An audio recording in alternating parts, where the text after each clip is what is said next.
Hey folks, Jordan with My Strategic Forecasts Inside the Numbers Live. And I wanted to take you through 3 different trades I had yesterday. 2 of them were stocks on the move that turned out to be winners. And the third one was a SPY trade that I ended up taking a loss on. But I like to call it a good loss, and I'll explain why when we go over the trade. So let's start with the first stock on the move, which was SQM. Now you'll notice I have 3 lines on the board at $86.37, $84.75, and $82.73. Because the stock opened up below the first level, that one was off the table. So then I looked at the second level. You can see that the stock came in, pierced through that spot, and then came back up and hit my profit target. From there, it busted through the higher level, and I was able to get a little bit more out of it before it pulled back and started trading back towards the break-even point. This was a pretty straightforward stock on the move trade, landed me a few quick bucks. So now let's move on to the next one. The next one on the docket was Western Digital, which was getting a pretty sizable haircut at the open. Now it had 2 levels at $33.65 and $32.50. My stop would have been hourly closes below $31.50. Since the stock opened above the first level, I bought when it tagged $33.65. From there, it kept going lower, so I added to the position at $32.50. That gave me an average entry price somewhere around $33. And because of that, I was able to trade out of it at a profit as it closed in back on the first level at $33.65.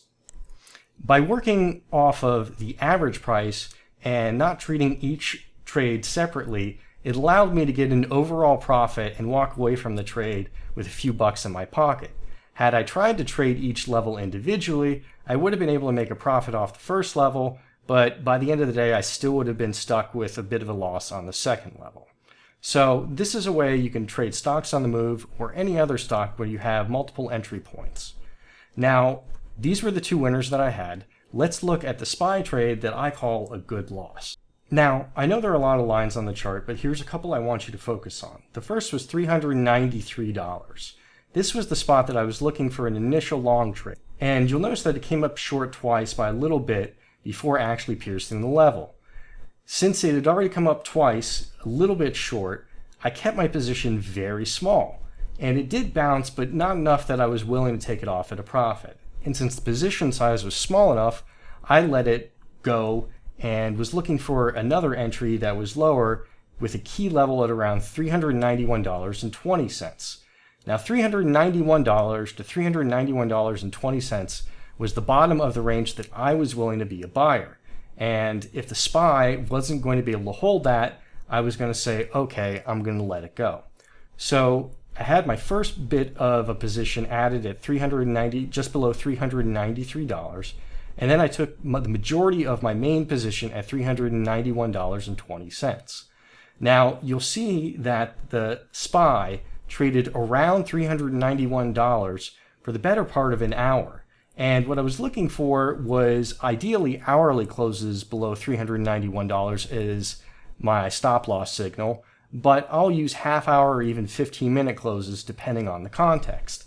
And you'll notice here that by 11 a.m., I had a half-hour close that was below the $391. Given that the market had already traded sideways for a little bit and the rest of the market was under some pretty heavy selling pressure, I decided to go ahead and let the trade go. And I call this a good loss because I stuck to my plan. I did get a loss, but it prevented me from getting an even deeper drawdown when the SPY dragged all the way down to $388. Now, as you can see, it's before the end of the day and the SPY is still making its way back, but it could have just as easily have kept going and landed somewhere by $385. So this is an important point because we often look at our stop outs and think, if only I could have done this, if only I could have done that. And we'll look at stocks and know that we got out at the bottom and then it turned around. But we rarely ever remember to look at the times where we stopped out and saved ourselves a few extra pennies. This is one of those for me. Honestly, the SPY could close at $395 for the day, and I couldn't care less because I made the right decisions. And that's the key to having long-term success, is making the right decisions.